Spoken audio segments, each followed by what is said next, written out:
الحمد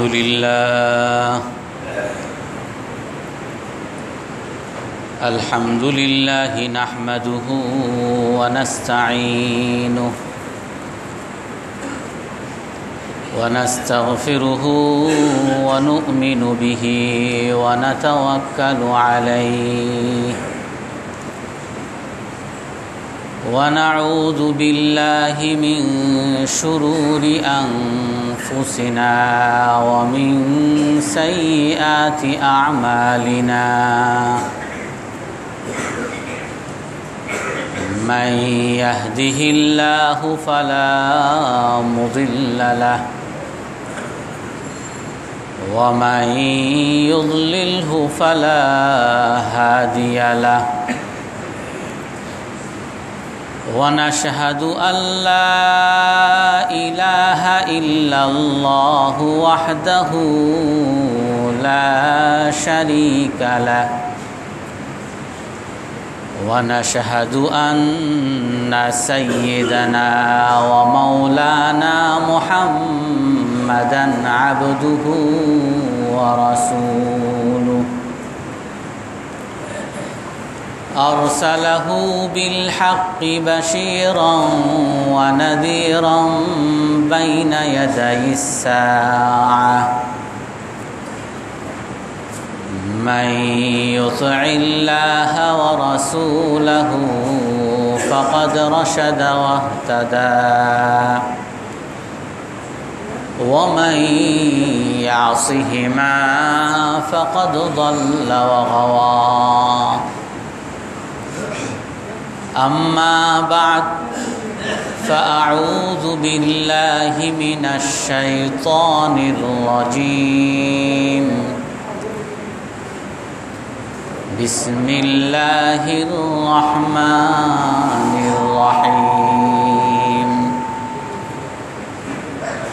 وما آتيتم من ربا ليربو في أموال الناس فلا يربو عند الله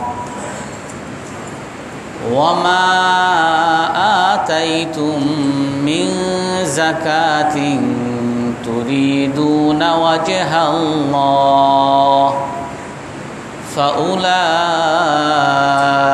هم المضعفون الله الذي خلقكم ثم رزقكم ثم يميتكم ثم يحييكم هل من شركائكم من يفعل منكم من ذلكم من شيء سبحانه وتعالى عما يشركون صدق الله العظيم وقال النبي صلى الله عليه وسلم تعس عبد الدينار تعس عبد الدرهم تعس عبد القطيفة تعس عبد الخميصة تعس وانتكس وإذا شيك فلن تقش أو كما قال عليه الصلاة والسلام সম্মানিত মুসল্লিয়ানে কেরাম, আজ আমরা যাকাত নিয়ে আলোচনা করব। আমরা গত সপ্তাহে বলেছিলাম যে রোজা মানুষকে কলুষমুক্ত করে, রোজা মানুষের মনকে যেরকম দোষমুক্ত কলুষমুক্ত করে, এমনিভাবে রোজা মানুষের শরীরকেও দোষমুক্ত কলুষমুক্ত করে। তার মধ্যে আমরা বলেছিলাম যে মানুষের শরীরের জন্য, চলাফেরার জন্য, তার ব্রেনের কাজকর্মের জন্য দুইটা জিনিস দরকার হয়। একটা হলো প্রোটিন, যেটা শরীরের সতেজতার জন্য দরকার, আর ব্রেনের জন্য গ্লুকোজ। মানুষ যখন 10 ঘন্টার মতো না খেয়ে থাকে, 10-12 ঘন্টার মতো না খেয়ে থাকে, তো এই সময়ের না খেয়ে থাকার কারণে তার প্রোটিনেও কোনো সমস্যা হয় না এবং তার গ্লুকোজেও কোনো সমস্যা হয় না। মানুষের শরীরের জন্য রোজা তো কোনো অপকারী না, কোনো ক্ষতিকরের কিছুই তো না, বরং আরও অনেক ধরনের উপকার করে। মানুষের শরীরের মধ্যে যখন 10 থেকে 12 ঘন্টা না খেয়ে থাকে, মানুষের যে প্রোটিন দরকার হয়, সেই প্রোটিনটা যখন স্বাভাবিক খাবারের থেকে আর তৈরি হয় না, তখন মানুষের শরীরের মধ্যে জমানো চর্বি আছে। এই চর্বিগুলো গলে যায় আর এখান থেকে প্রোটিন তৈরি হয়, আর ওখান থেকে মানুষের শরীরের যে শক্তি, নড়াচড়ার শক্তি, সেটা তৈরি হয়। এমনিভাবে মানুষের যে প্যানক্রিয়াস আছে, সেখান থেকে ইনসুলিন তৈরি হয়, আর সেই ইনসুলিন থেকে সুগার তৈরি হয়, আর সেই সুগার থেকে গ্লুকোজ, যেটা ব্রেনের কাজের জন্য দরকার হয়। উপরন্তু মানুষের শরীরের মধ্যে বড় ধরনের একটা ক্ষতিকর বিষয় হলো অনেক বিষাক্ত কোষ মানুষের শরীরের মধ্যে তৈরি হয়। যেটা আমরা গত সপ্তাহে বলেছিলাম যে মানুষের শরীরের মধ্যে অনেক ভাইরাস আছে। অনেকগুলো মানুষের শরীরের জন্য লাভজনক আর অনেকগুলো ক্ষতিকর। যেগুলো ক্ষতিকর ভাইরাস, এগুলোকে মানুষের শরীরের মধ্যে টাইমুস একটা অঙ্গ আছে, সেখান থেকে কিছু বাহিনী তৈরি করা হয়। তারা যেগুলো উপকারী ভাইরাস এগুলোকে রাখে, আর যেগুলো ক্ষতিকর ভাইরাস এগুলোকে খতম করে দেয়। এবং যেগুলো ক্ষতিকর ভাইরাস সামনে হবে, এখনও হয় নাই, দুর্বল ভাইরাস, এগুলোকেও শেষ করে দেয় যখন মানুষের শরীরের প্রোটিনের দরকার হয় আর খাবার নাই। তখন ওই দুর্বল ক্ষতিকর ভাইরাস এগুলোকেও প্রোটিনের দরকারে সেগুলোকেও শেষ করে দেয়, যেগুলো মানুষের শরীরের জন্য ক্ষতিকর ভাইরাস হিসাবে পরিগণিত হবে। অর্থাৎ শরীরের মধ্যে যে ভাইরাসগুলো, এগুলো রোজা রাখার কারণে নষ্ট হয়। দ্বিতীয়, শরীরের জন্য বড় একটা ক্ষতিকর বিষয় হলো চর্বি।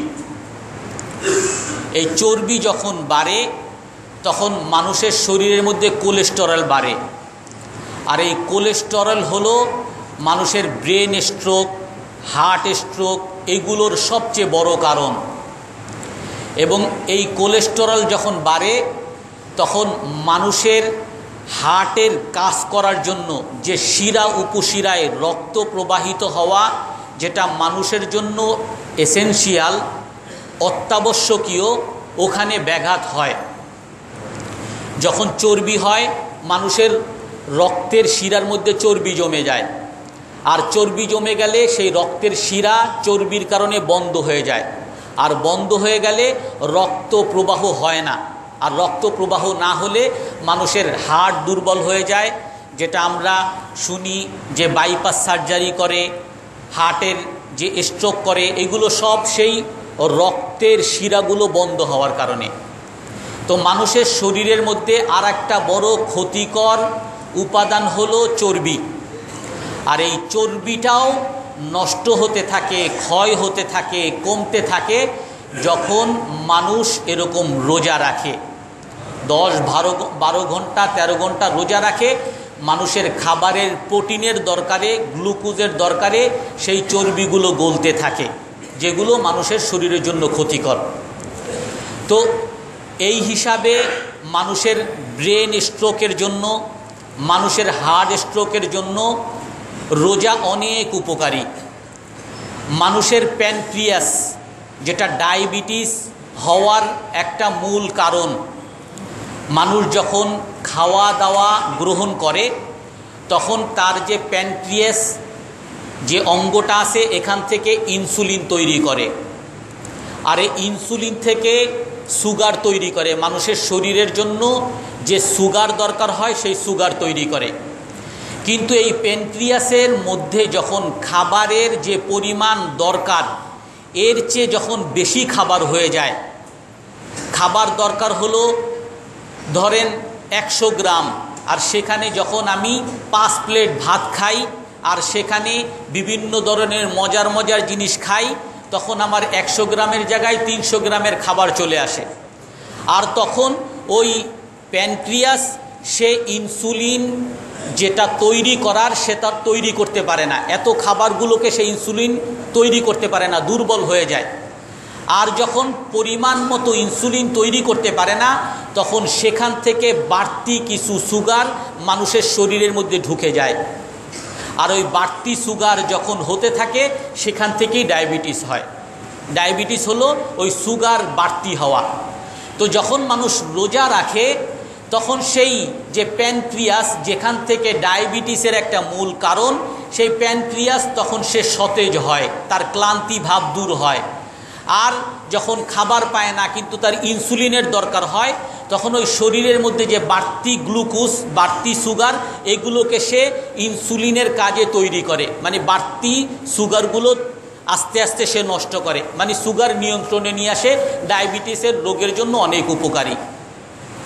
এমনিভাবে মানুষের পরিপাকতন্ত্রের মধ্যে খাদ্য হজম করার জন্য,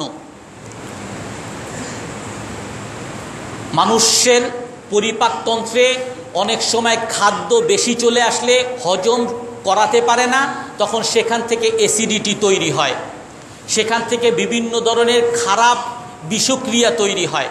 কিন্তু যখন মানুষ বেশ কিছুক্ষণ না খেয়ে থাকে, 10-12 ঘন্টা না খেয়ে থাকে, তার পরিপাকতন্ত্র এটা একটু রেস্ট পায়, বিশ্রাম পায়। আর যার কারণে যেই সমস্ত মানুষের আলসার, অ্যাসিডিটি, এই সমস্ত রোগ থাকে, ওই রোগগুলো আস্তে আস্তে সরতে থাকে। এমনিভাবে মানুষ যখন খায়, মানুষের খাবার হজম করার জন্য যে হার্টের যে রক্ত পুরো শরীরে যে রক্ত পাঠায়, ওই হার্ট থেকে 10% রক্ত মানুষের লিভারে পাঠাতে হয় খাবারের হজমের কাজ করার জন্য। এই জন্য মানুষ যখন খেতেই থাকে ওই হার্ট থেকে 10% রক্ত পাঠাতেই থাকে। যখন মানুষ রোজা রাখে তার হজমের কাজ করা লাগে না, তখন হার্ট থেকে ওই রক্ত 10% রক্ত আর পাঠাতে হয় না। তো যার কারণে হার্টের কাজ কমে যায়, হৃৎপিণ্ডের কাজ কমে যায়, একটু রেস্ট পায়। আর এই রেস্ট পাওয়ার কারণে ওই হৃৎপিণ্ড অনেক সতেজ হয়ে যায়।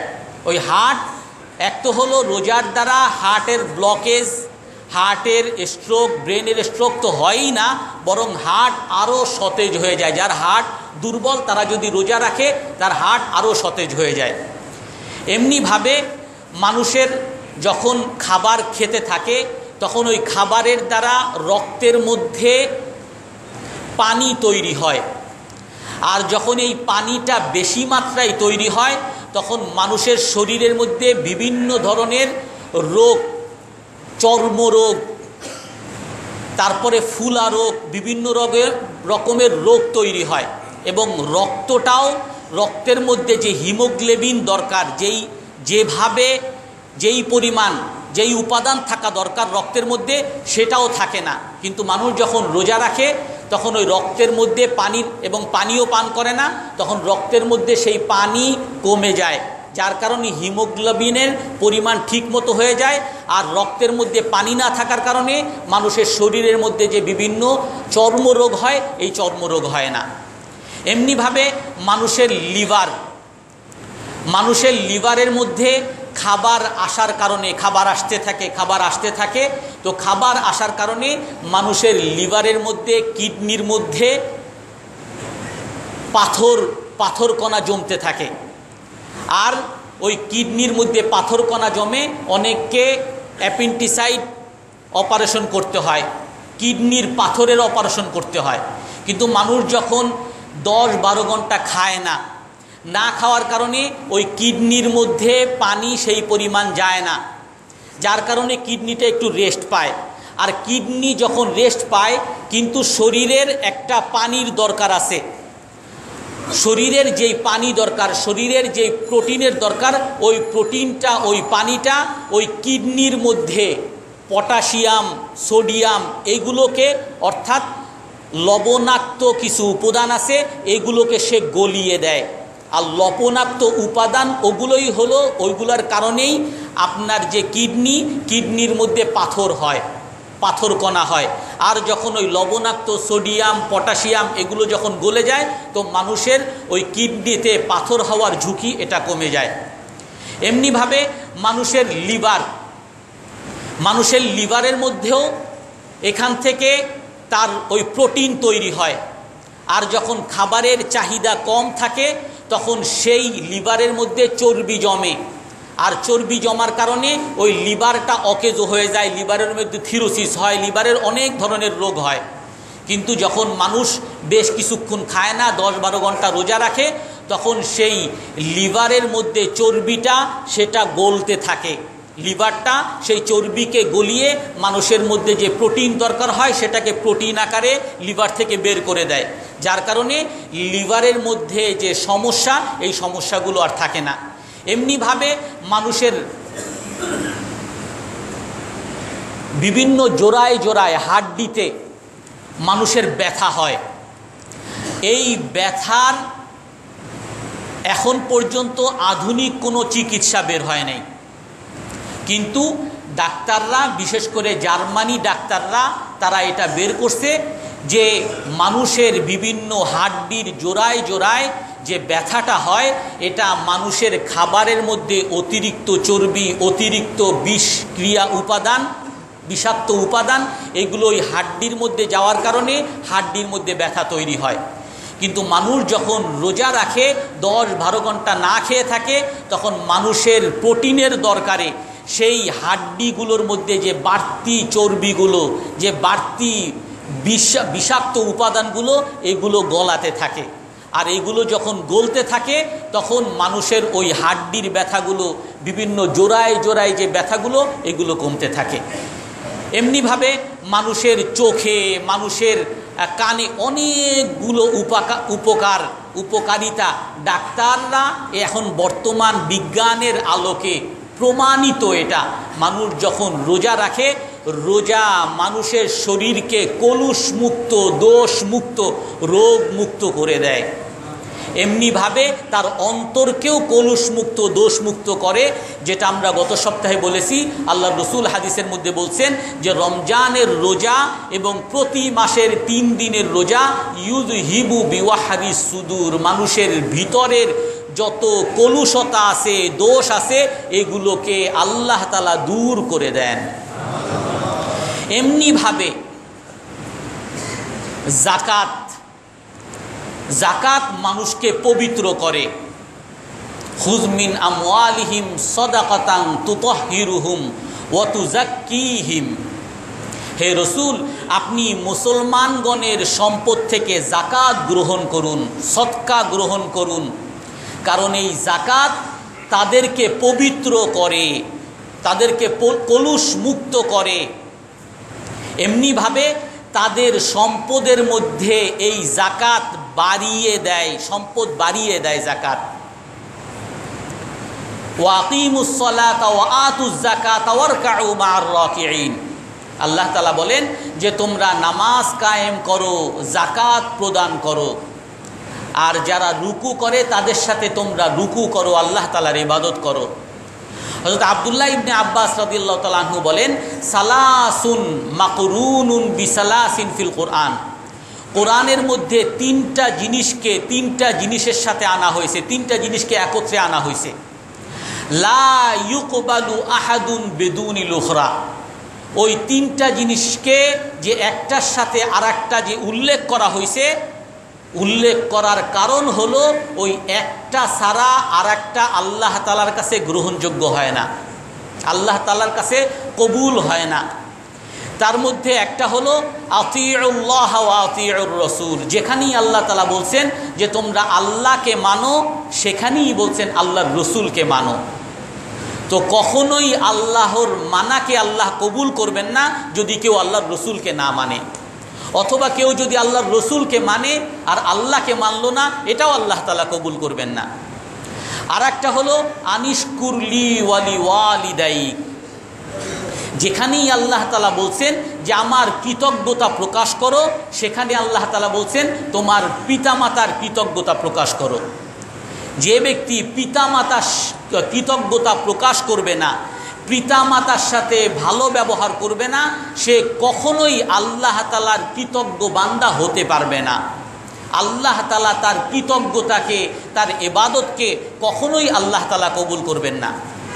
আর তৃতীয় বিষয় হলো আকিমুস সালাতা ওয়া আতুজ যাকাত, যে তোমরা নামাজ কায়েম করো, যাকাত আদায় করো। যদি কেউ নামাজ কায়েম করে যাকাত আদায় না করে, তো কখনোই আল্লাহ তাআলা তার সেই নামাজকে কবুল করবেন না। অথবা কেউ শুধু যাকাত আদায় করে, নামাজ কায়েম করে না, তো আল্লাহ তাআলা তার সেই নামাজকেও কবুল করবেন না, তার সেই যাকাতকেও কবুল করবেন না। এই জন্য যাকাত এত বড় গুরুত্বপূর্ণ একটা জিনিস। নামাজ হলো শরীরের ইবাদত, রোজা হলো শরীরের ইবাদত, আর যাকাত হলো সম্পদের ইবাদত।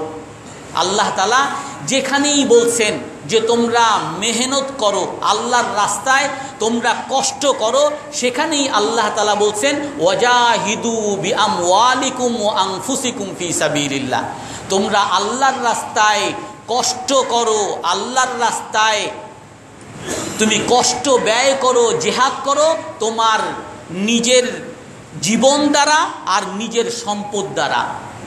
শুধু নিজের জীবন দ্বারা যদি আল্লাহর ইবাদত করি আর সম্পদের ইবাদত যদি পূরণ না করি, তো কখনোই আল্লাহ তাআলা সেই জীবনের ইবাদতকে আল্লাহ তাআলা কবুল করবেন না। এমনিভাবে কেউ যদি শুধু সম্পদের ইবাদত করে আর সে তার জীবনের ইবাদত করে না, তো তার সেই দান, সদকা, যাকাত, ফিতরা এগুলোকে আল্লাহ তাআলা কবুল করবেন না। সম্পদ আল্লাহ তাআলার একটা বড় নিয়ামত। মানুষের জীবন যেরকম আল্লাহ তাআলার নিয়ামত, সম্পদ আল্লাহ তাআলার একটা বড় নিয়ামত। হাদিসের মধ্যে আছে ফানি'মাল মালু সালিহু লিল আবদি সালিহ, কতই না ভালো সেই সম্পদ যদি সেই সম্পদ একজন ভালো মানুষের কাছে থাকে। এক হাদিসের মধ্যে আসে লা হাসাদা ইল্লা ফিসনাতাইন, কারো সাথে হিংসা করা জায়েজ নাই, কিন্তু দুইজনের সাথে হিংসা করা যাবে, ঈর্ষা করা যাবে, তাদের সাথে প্রতিযোগিতা করা যাবে। তার মধ্যে এক ব্যক্তি হলো রজুলুন আতাহুল্লাহুল কুরআন, যাকে আল্লাহ তাআলা কোরআন দিছেন আর সে রাত দিন কোরআন তেলাওয়াত করতে থাকে আর সওয়াব পেতে থাকে, তার সাথে ঈর্ষা করতে বলছেন যে সে সারা দিন রাত কোরআন পড়ে পড়ে এত ইবাদত হাসিল করতেছে, আমিও তার মতো কোরআনের হাফেজ হব, কোরআন তেলাওয়াত করব, কোরআন তেলাওয়াত করে করে এরকম মর্যাদা অর্জন করব। আর এক ব্যক্তি হলো রজুলুন আতাহুল্লাহু মালান, যেই ব্যক্তিকে আল্লাহ তাআলা সম্পদ দিছেন, ফায়ুনফিকুহু আনা আল-লাইলি ওয়া আনা আন-নাহার, আর সে তার সেই সম্পদকে রাতে দিনে সব সময় আল্লাহর রাস্তায় খরচ করতে থাকে। ওই ব্যক্তির সাথে ঈর্ষা করতে বলছে, প্রতিযোগিতা করতে বলছে, যে ওই ব্যক্তির মতো আমি সম্পদ অর্জন করব আর ওই ব্যক্তির মতো আমি আল্লাহর রাস্তায় খরচ করব। রাসূল সাল্লাল্লাহু আলাইহি সাল্লাম তার সাথে প্রতিযোগিতা করতে বলছেন। তো সম্পদ হলো মানুষের জন্য বড় নিয়ামত, আল্লাহ তাআলার নৈকট্য অর্জনের বড় উপায়। অন্য এক হাদিসের মধ্যে আছে ইন্নামা দুনিয়া লিআরবাআতি নাফার, দুনিয়া হলো চার ব্যক্তির কাছে চার ধরনের দুনিয়াদার, যে সম্পদশালী সে চার ধরনের। এক ব্যক্তি হলো রজুলুন আতাহুল্লাহু মালান ওয়া ইলমান, এক ব্যক্তি যাকে আল্লাহ তাআলা সম্পদও দিছেন আবার দ্বীনদারিও দিছেন। এই সম্পদকে কিভাবে ব্যয় করা লাগবে আল্লাহ এবং আল্লাহর রসুলের হুকুমকে, নির্দেশনাকে সব সময় সে মাথায় রাখে। আল্লাহ রসুল বলেন, যেই ব্যক্তিকে আল্লাহ তাআলা সম্পদও দিছেন, জ্ঞানও দিছেন, ওই ব্যক্তি ওই সম্পদের মধ্যে ইয়াত্তাকিল্লাহ রাব্বাহ, সে ওই সম্পদের মধ্যে আল্লাহকে ভয় করে। যখন সম্পদ অর্জন করে কোনো হারাম উপায়ে সম্পদ অর্জন করে না, সে সব সময় যাচাই বাছাই করে যে আমি এই সম্পদ যেটা পাচ্ছি এটা কি আমার জন্য হালাল নাকি হারাম। না দিছে বাস পকেটে নিয়ে নিলাম। একজনে দাওয়াত দিছে যে কেউ তো দাওয়াত দেন, আপনার বাসায় দাওয়াত খাইলাম। যেই ব্যক্তির বাসায় দাওয়াত খেতে যাচ্ছি সেই ব্যক্তির ইনকাম উপার্জন হালাল নাকি হারাম, এগুলো ওই ব্যক্তি সে যাচাই বাছাই করে। প্রথম ব্যক্তি হলো যাকে আল্লাহ তাআলা সম্পদ দিছেন এবং জ্ঞান দিছেন, ইয়াত্তাকিল্লাহ ফীহি রাব্বাহ, সে ওই সম্পদের মধ্যে আল্লাহকে ভয় করে। ওয়াসিলু বিহি রাহমা, আর এই সম্পদের দ্বারা সে তার আত্মীয়তা বন্ধন রক্ষা করে, পিতামাতার সেবা করে, আত্মীয়তার বন্ধন, আত্মীয়দেরকে হাদিয়া দিয়ে, যারা অসহায় আছে তাদেরকে উপকার করে, সেবা করে, টাকা পয়সা দিয়ে, পাড়া প্রতিবেশী বা যে কোনো দরকারে সে ওই টাকা পয়সা দিয়ে মানুষের সাথে সুসম্পর্ক করে, মানুষের সেবা করে। আর 3 নাম্বার হলো রজুলুন ইয়াত্তাকিল্লাহ ফীহি রাব্বাহ, সে আল্লাহকে ভয় করে। আর 2 নাম্বার হইল যে সে আত্মীয়তা সম্পর্ক রক্ষা করে, ওয়ায়ালামু লিল্লাহি হাক্কান ফীহি, আর সম্পদের মধ্যে আল্লাহর অধিকারকে সবসময় সে মাথায় রাখে। সম্পদ আমার 100 টাকা, 1 লক্ষ টাকা, এই সম্পদ সব আমার না। এই সম্পদের মধ্যে 2.5%, 2,500 টাকা আল্লাহ তাআলার, এইটা আমি আমার পকেটে ঢুকাইতে পারি না, এটা আল্লাহ তাআলার, সেই কথা মাথায় রাখে। এই সম্পদের মধ্যে আল্লাহর অধিকারকে সে মাথায় রাখে। এই সম্পদের মধ্যে সে একজন অসহায়, চিকিৎসার্থ, আমার কাছে টাকা আছে, আমার তার অধিকার হলো, আল্লাহর অধিকার হলো তাকে ওই অসহায় মানুষকে দেওয়া। আল্লাহ তাআলা কিয়ামতের দিন বলবেন, হে বান্দা, আমি তোমার কাছে খাবার চেয়েছিলাম, তুমি আমাকে খাবার দাও নাই। বলবে, হে আল্লাহ, কাইফা উতঈমুকা ওয়া আনতা রব্বুল আলামিন, আমি আপনাকে খাবার কিভাবে দিব? আপনি রব্বুল আলামিন, আপনার খাবারের কোনো দরকার হয় না। বলে, আমার অমুক বান্দা তোমার কাছে খাবার চেয়েছিল, তুমি তাকে দাও নাই, যদি তুমি তাকে দিতা ফাওয়াজাদতানি ইনদা, তাহলে ওই ব্যক্তিকে দেওয়া মানি আমাকে দেওয়া। হে বান্দা, আমি তোমার কাছে কাপড় চেয়েছিলাম, তুমি আমাকে কাপড় দাও নাই। হে আল্লাহ, আমি আপনাকে কাপড় কিভাবে দিব? আপনি তো রব্বুল আলামিন। ইস্তাকসাকা আবদি, আমার অমুক বান্দা তোমার কাছে কাপড় চেয়েছিল, তুমি তাকে দাও নাই, যদি তুমি তাকে দিতা তাহলে তুমি যেন আমাকেই দিয়েছো। এই জন্য ওই ব্যক্তি সে আল্লাহ তাআলার অধিকারকেও মাথায় রাখে। আল্লাহ রসুল বলেন, ফাহাজা বিআফদলিল মানাজিল, এই ব্যক্তি হলো সবচেয়ে উত্তম মানুষ, সর্বোৎকৃষ্ট মানুষ। যেই ব্যক্তিকে আল্লাহ সম্পদ দিছেন, আর যেই ব্যক্তিকে আল্লাহ তাআলা এলেমও দিছেন, আর এই সম্পদের মধ্যে সে আল্লাহকে ভয় করে, এই সম্পদের দ্বারা সে আত্মীয়তা সম্পর্ক রক্ষা করে, আর এই সম্পদের মধ্যে আল্লাহ তাআলার অধিকারকে মাথায় রাখে, এ হলো সর্বোৎকৃষ্ট মানুষ। আর ওয়ারাজুলুন আতাহুল্লাহু ইলমান ওয়ালাম ইউতিহি মালান, আর এক ব্যক্তি আল্লাহ তাআলা যাকে এলেম দিছেন, দ্বীনদারি দিছেন, তাকে আল্লাহ তাআলা সম্পদ দেন নাই, কিন্তু ফাহুয়া সাদিকুন নিয়াহ, কিন্তু সে সত্য নিয়তের অধিকারী। ওয়াহুয়া ইয়াকুল, সে বলে, লাউ আন্নালি মালান লা আমিলতু ফীহি বিআমালি ফুলান, যদি আল্লাহ তাআলা আমাকে সম্পদ দিত, আমি ওই সম্পদশালীর মতো, আমি তার মতো আমল করতাম।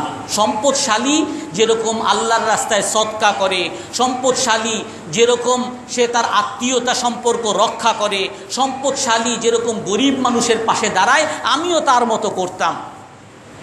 যে এই নিয়ত করে, সম্পদ নাই কিন্তু তার এই নিয়ত আছে, এই কথা সে বলে, আল্লাহর রসুল বলেন ফাহুয়া বিনিয়াতিহি, আল্লাহ তাআলা তার এই নিয়তের কারণে আল্লাহ তাআলা ওই প্রথম ব্যক্তির মতো মর্যাদা আল্লাহ তাআলা তাকেও দান করবেন।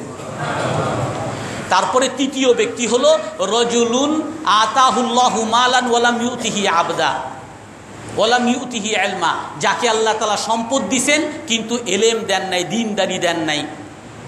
সে ওই সম্পদের মধ্যে আল্লাহকে ভয় করে না, লা ইয়াত্তাকিল্লাহা ফিহি, আল্লাহকে ভয় করে না। হালাল হারামভাবে আসলো নাকি হালালভাবে আসলো, ব্যাংকের থেকে আসলো বলে আমারে লাভ দিছে, সুদ দিলেও বলে যে আমারে হাদিয়ে দিছে, ঘুষ দিলে বলে আমাকে তো গিফট দিছে, বিভিন্ন সুতায় সে ওইটাকে নিজে খাওয়ার বিভিন্ন সুতা বের করে। সে আল্লাহকে ভয় করে না, যাচাই বাছাই করে না। আর দ্বিতীয় হলো ওয়ালা ইয়াসিলু বিহি রাহমা, এই সম্পদ দ্বারা সে আত্মীয়তা সম্পর্ক রক্ষা করে না, আত্মীয়দেরকে দেয় না, পিতামাতাদেরকে দেয় না, তার ছেলে মেয়েদেরকে দেয় না, কাউকে সে দেয় না। ওয়ালা ইয়ালামু লিল্লাহি ফিহি হাক্কা, আর এর মধ্যে আল্লাহর অধিকারকেও সেও মাথায় রাখে না। ফাহাজা বিআখবাসিল মানাজিল, আল্লাহ রসুল বলেন এ হলো সবচেয়ে নিকৃষ্ট মানুষ, সবচেয়ে নিকৃষ্ট মানুষ। তারপরের ব্যক্তি হলো আবদুন লাম ইউতিহি ইলমান ওয়া লাম ইউতিহি মালা, এক ব্যক্তি যাকে আল্লাহ তাআলা সম্পদও দেন নাই আর এলেমও দেন নাই, দ্বীনদারিও দেন নাই। আর সে বলে কি, যদি আমার সম্পদ থাকতো তাহলে আমি ওই যে নাচ গানে যে স্পন্সর করছে আমি তার মতো একটা নাচ গানে স্পন্সর করতাম, আমি ওই বড় লোক সে যেরকম একটা টুর্নামেন্টের আয়োজন করছে আমি এরকম টুর্নামেন্টের আয়োজন করতাম, ওই ব্যক্তি যেরকম একটা সিনেমার প্রযোজনা করছে আমিও একটা সিনেমার প্রযোজনা করতাম, ওই ব্যক্তি যেরকম একটা ঈদ উদযাপনের জন্য কনসার্টের আয়োজন করছে আমিও তার মতো করতাম। যে ওই খারাপ মানুষের মধ্যে নিয়ত করছে কিন্তু তার সম্পদ নাই, আল্লাহ রসুল বলেন ওই ব্যক্তি যার সম্পদ নাই কিন্তু নিয়ত করছে খারাপ মানুষের মতো, আল্লাহ তাআলা ওই ব্যক্তিকেও ওই সর্বোৎকৃষ্ট মানুষের মতো বানিয়ে দিবেন। এই জন্য সম্পদ মানুষের জন্য উপকারী, আবার এই সম্পদ মানুষের জন্য অপকারী। সম্পদকে মানুষ ভালোবাসে, ইন্নাল ইনসানা লিরাব্বিহি লাকানুদ ওয়া ইন্নাহু আলা যালিকা লাশাহিদ ওয়া ইন্নাহু লিহুব্বিল খাইরি লাশাদীদ। আল্লাহ তাআলা বলেন যে মানুষ সম্পদকে অতি মাত্রায় ভালোবাসে, মানুষ সম্পদকে ভালোবাসে এবং সম্পদ এটা মানুষের জন্য উপকারী। আল্লাহর রসুল আল্লাহর কাছে দোয়া করতেন, হে আল্লাহ, আল্লাহুম্মা ইন্নী আউযু বিকা মিন ফাকরিন ইউনসিনি, হে আল্লাহ আমি আপনার কাছে এমন অভাব থেকে আশ্রয় চাই, মুক্তি চাই যেই অভাব আমাকে ভুলিয়ে দেয়। অর্থাৎ অভাবের কারণে তার শুধু সারাদিন পেটে কি খাবে, কি পড়বে, ছেলে মেয়েদের কি দিবে, এই চিন্তায় সে আল্লাহর কথা, আল্লাহর রসুলের কথা, বাকি সকল চিন্তা ভাবনা সব ভুলে যায়, এত অভাবী। আল্লাহ রসুল দোয়া করতেন, হে আল্লাহ এমন অভাব থেকে আমাকে মুক্তি দান করেন। আপনারা জানেন 3 ব্যক্তি এক গর্তের মধ্যে তারা পড়ে গিয়েছিল, আর ওই গর্তের উপরে একটা বড় পাথর পড়ে গিয়েছিল, বুখারী শরীফের হাদিস। তখন তারা বলছে, আসো আমাদের যে নেক আমল আছে এগুলো দ্বারা আল্লাহ তাআলার কাছে দোয়া করি, আল্লাহ তাআলা আমাদেরকে ওই নেক আমলের উসিলায় রক্ষা করবেন। তখন ওই 3 ব্যক্তি তাদের নেক আমলগুলা উসিলায় আল্লাহর কাছে দোয়া করছেন, আল্লাহ তাআলা ওই পাথরকে সরিয়ে দিয়েছেন, তাদেরকে ওখান থেকে মুক্তি দান করছেন। তার মধ্যে এক ব্যক্তি ছিল, সে বলে যে আমি, হে আল্লাহ আপনি জানেন, ইন্নী উহিব্বু ইবনাতা আম্মাতি, আমি আমার ফুফাতো বোনকে, আমার চাচাতো বোনকে আমি অনেক ভালোবাসতাম, যেরকম একজন পুরুষ নারীকে ভালোবাসে। আর আমি তার সাথে কুকর্ম করার জন্য অনেক চেষ্টা করছি কিন্তু সে কখনো আমার ডাকে সাড়া দেয় নাই। কিন্তু হাত্তা আলাম্মাত বিহা সানা, কিন্তু 1 বছর খুব দুর্ভিক্ষ লাগছে। আর আমার সেই চাচাতো বোনের এতই দুর্ভিক্ষ, মা তাজিদু মা তাসুদ্দু বিহি জুআ, সেই আমার চাচাতো বোন এত অভাবী হয়েছে যে সে তার অভাব, তার ক্ষুধা নিবারণের কিছুই পাচ্ছিল না। ওয়ালা তাজিদু মা তাস্তুরু আওরাতা, এমন কোনো কাপড় পাচ্ছিল না যে কাপড় দ্বারা তার লজ্জাকে সে ঢাকতে পারে, এত অভাবী। ও আসাবাহা মাজা, তার সংসারে তার জীবনে চরম অভাব লাগছে। তো সেই নারী যখন অভাবী হয়েছে তখন সেই লোক বলেন, হে আল্লাহ, আপনি জানেন আমার সেই চাচাতো বোনকে 120 দিনার দিয়েছিলাম, ফাআতাইতুহা 20 ওয়া 100 দিনার, 120 দিনার দিয়েছিলাম, আর শর্ত ছিল যে সে আমার সাথে কুকর্ম করতে হবে। যখন কুকর্মের জন্য আমরা তৈরি হয়েছি তখন সে আমাকে বলতেছে যে দেখো আমি অভাবের তাড়নায় এটা করতেছি, কিন্তু আমি তোমার কাছে আল্লাহর দোহাই দেই যে তুমি আল্লাহর ওয়াস্তে তুমি অবৈধ কাজ কইরো না। তখন সেই ব্যক্তি বলে, হে আল্লাহ, আপনি জানেন আমি শুধুমাত্র আপনার ভয়ে তখন সেই কুকর্মের সকল সুযোগ পাওয়া সত্ত্বেও আমি চলে আসছি। এই নারী একজন সতী নারী, এই নারী একজন পবিত্র নারী, কিন্তু তারপরও সে একটা কুকর্ম করতে বাধ্য হচ্ছিল। কেন? অভাবের তাড়নায়। এই জন্য এরকম অভাব থেকে আল্লাহ তাআলার কাছ থেকে রসুল সাল্লাল্লাহু আলাইহি সাল্লাম সবসময় পানা চাইতেন। কিছুদিন আগে, গত সপ্তাহ দুয়েক আগে পেপারে দেখলাম, আপনারা হয়তো অনেকেই চিনেন, মাওলানা তারিক জামিল। উনি পাকিস্তানের একটা এরকম প্রস্টিটিউট কেন্দ্র বা যেগুলো খারাপ মহিলাদের এলাকা, ওইখানে উনি একবার গেছেন, আর গিয়ে উনি তাদেরকে বয়ান করছেন, পর্দার আড়ালে বয়ান করছেন, 1-1.5 ঘন্টা বয়ান করছেন। আর তার বয়ান শুনে সবাই কান্নাকাটি করে সবাই তওবা করছে। কিন্তু এটা এমন একটা বিষয়, অভাব এমন একটা বিষয় যে শুধু তওবা করলেই যথেষ্ট না, মন তৈরি হলেই যথেষ্ট না। তখন ওনারা কি করছেন? ওনার নিজ উদ্যোগে ওনার যত যা পারছেন উনি সম্পদ দিয়ে অনেক মহিলাকে স্বাবলম্বী করছেন।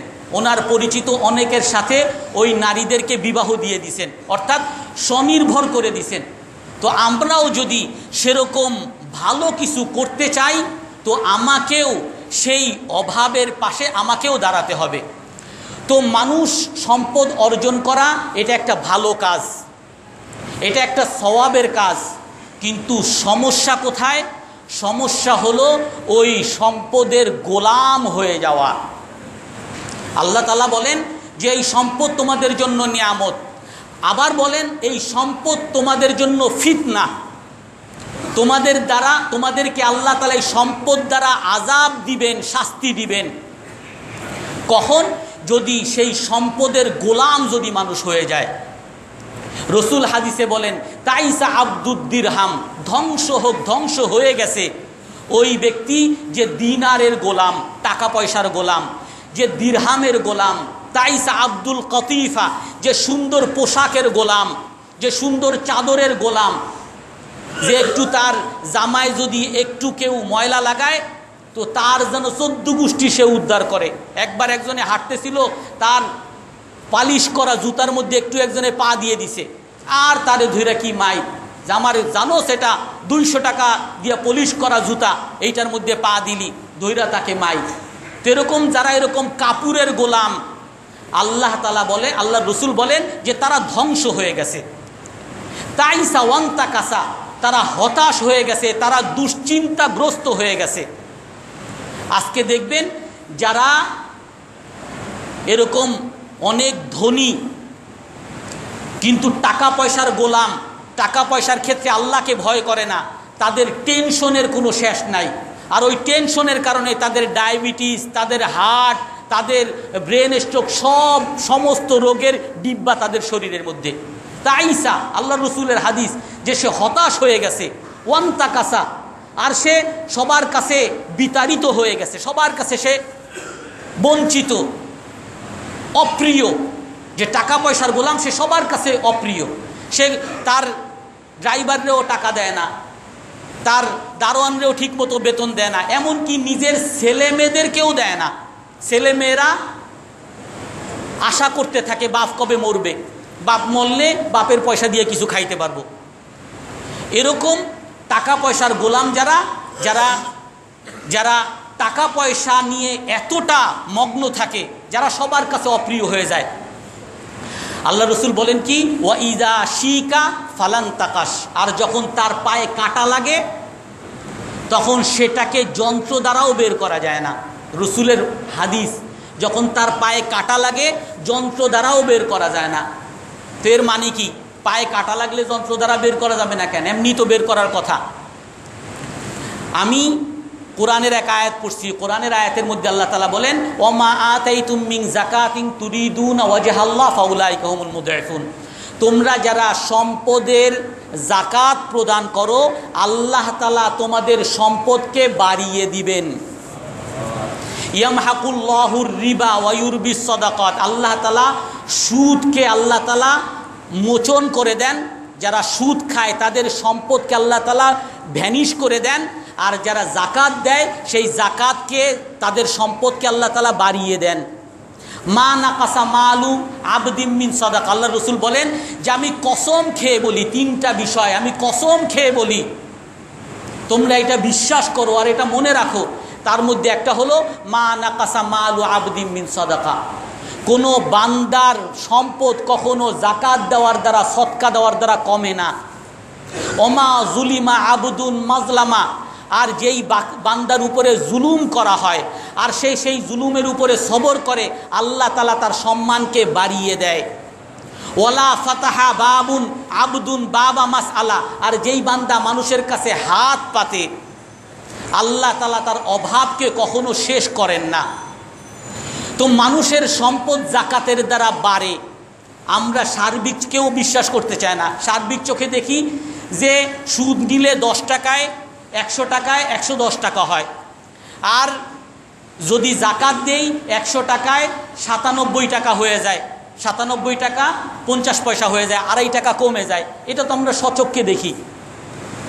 তো এটা আল্লাহ রসুল একেবারে কসম খেয়ে কেমনে বলেন? আবার আল্লাহ তাআলা বলেন যে তোমরা যে যাকাত দাও এটা তোমাদের যাকাত বাড়ানো হবে। আবার আল্লাহ তাআলা বলেন যে তোমরা যাকাত দাও, যাকাতের দ্বারা তোমার সম্পদকে বাড়িয়ে দিবেন। কেমনে বাড়াবেন? এক হাদিসের মধ্যে আছে মা তালিফা মালুন ফি আদ্দা ফিহা যাকাতা, আল্লাহ তাআলা ওই সম্পদকে কখনো ধ্বংস করেন না যেই সম্পদের যাকাত দেওয়া হয়। ওলামায়ে কেরাম বলেন যে মানুষের 2 রকম রিজিক আছে, একটাকে বলে রিজকুল ইজাব আর একটা হলো রিজকুস সালব। একটা হলো দেওয়া রিজিক আর একটা হলো নেওয়া রিজিক। সহজ ভাষায় আপনারা অনেকেই কর দেন, আয়কর দেন। তো আয়করের যে হিসাব, আয়করের হিসাব হলো আপনি 3 লাখ টাকা আপনার ইনকাম, সেই ইনকাম থেকে আপনি দেখান আপনার খরচ কত। আপনার খরচ যদি একেবারে ওই 3 লাখ টাকাই হয়ে যায় তাহলে শুধুমাত্র ওই 2000 টাকা ছাড়া আপনার আর কোনো কর নাই।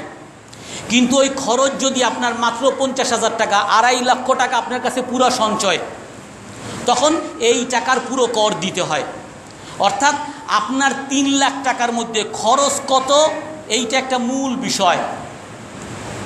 তো আল্লাহ তাআলা যে যাকাত দেয় তার ওই 100 টাকা ইনকাম হলেও তার খরচকে আল্লাহ তাআলা 10 টাকা করেন, আর 90 টাকা তার বছরের শেষে ব্যালেন্স থাকে। আর যে যাকাত দেয় না 100 টাকা ইনকাম করলেও আল্লাহ তাআলা তার খরচ 99 টাকা করে দেন, তার ওই 1 টাকা ব্যালেন্স থাকে বছরের শেষে। তো কার সম্পদ বাড়লো? যে যাকাত দিল না, যে দেয় নাই।